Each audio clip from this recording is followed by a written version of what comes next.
Bonjour, aujourd'hui nous allons voir la deuxième partie du chapitre sur la trigonométrie, c'est-à-dire comment calculer la mesure d'un angle à l'aide de la trigonométrie. Jusqu'à présent, la trigonométrie, on l'utilisait pour calculer une longueur en connaissant un angle et une autre longueur dans un triangle rectangle. Et là, à partir de la connaissance de deux longueurs dans un triangle rectangle, on va pouvoir retrouver un angle dans notre triangle. Pour cela, ça va être quasiment pareil que ce qu'on a vu jusqu'à présent. On va utiliser cos -1, sinus -1 et tangente -1 au lieu de cosinus, sinus, tangente. À la suite, dans votre cahier de cours, vous notez méthode. Calculer la mesure d'un angle avec la trigonométrie. Donc vous avez un triangle ABC, il est rectangle en A, et là vous connaissez deux longueurs et on va vous demander la mesure de l'angle CBA arrondi au degré près. Donc on vous demande combien de degrés vaut cet angle-là. Pour déterminer la mesure d'un angle aigu d'un triangle rectangle dont on connaît les longueurs de deux côtés, il faut, dans un premier temps en brouillon, indiquer quels côtés sont l'hypoténuse, le côté opposé à l'angle inconnu, et le côté adjacent à l'angle inconnu.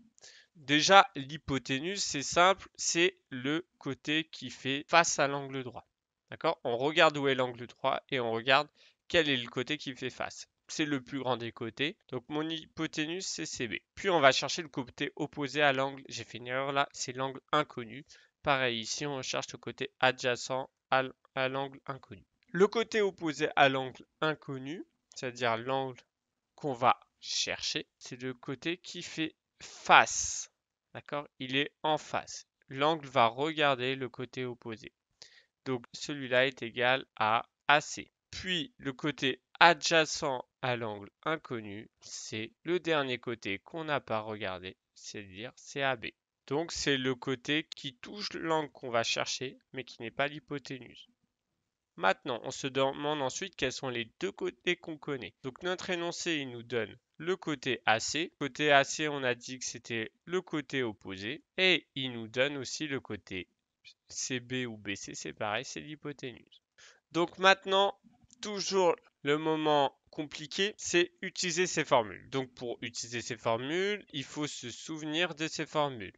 On va se rappeler de notre moyen mémotechnique, c'est K-SO-TOA. Le cosinus de l'angle est donc égal à adjacent divisé par hypoténuse. Pour notre SO, SOH, ça veut dire que le sinus de l'angle, S pour sinus, égale à O pour opposé, au côté opposé, divisé par l'hypoténuse. Et le dernier, TOA, le T c'est pour tangente, le O c'est pour opposé et le A c'est pour adjacent. Donc tangente de l'angle égale côté opposé divisé par côté adjacent. Donc maintenant qu'on a récapitulé nos trois formules, on va regarder les deux côtés qu'on connaît. Donc vous connaissez le côté opposé et l'hypoténuse. Dans quelle formule vous avez le côté opposé et l'hypoténuse qui interviennent? Effectivement, c'est dans notre formule du sinus. Pourquoi? Cosinus, vous avez adjacent, hypoténuse, c'est pas bon. Tangente, vous avez opposé adjacent, il manque l'hypoténuse, ce n'est pas bon. Donc là, on va utiliser la formule de notre sinus. Sinus opposé divisé par hypoténuse. J'écris alors sinus de l'angle. Là, c'est pas n'importe quel angle. On parle dans notre cas de l'angle CBA. Égal à opposé. Le côté opposé, donc c'est AC, divisé par l'hypoténuse qui est CB. Puis, on remplace les éléments connus par leur valeur. Donc, sinus, CBA, l'angle CBA, on ne le connaît pas, donc on ne change pas sa valeur, on réécrit tel quel. AC, dans notre figure, ça vaut 2,89 et BC ou CB, ça vaut 5,77. Donc maintenant, on va se retrouver dans quelque chose qui ressemble à ce qu'on a fait juste au début de la vidéo. Ça veut dire qu'on connaît la valeur du sinus d'un angle. C'est égal à 2,89 sur 5,77. Par contre, ce qu'on cherche, c'est la mesure de notre angle. C'est CBA, c'est pas son sinus. Donc pour enlever entre guillemets notre sinus, on va utiliser la touche sinus -1 sur notre calculatrice. Ou arcsinus, ça dépend de votre calculatrice, pour trouver une valeur approchée de la mesure de l'angle. Donc, on utilise sinus -1 et après, on récupère la valeur du sinus de notre angle, c'est-à-dire 2,89 sur 5,77.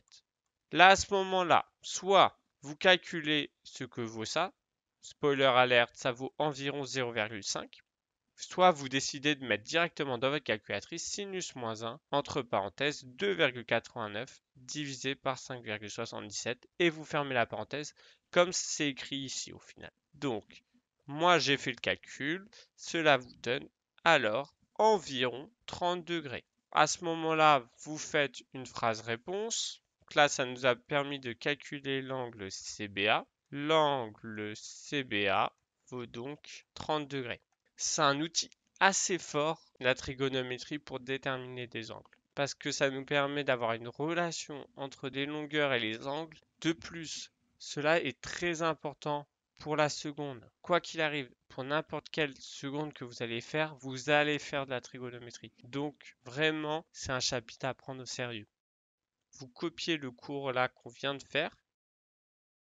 Pour vous aider et pour vous entraîner, j'ai décidé de vous mettre un autre exemple.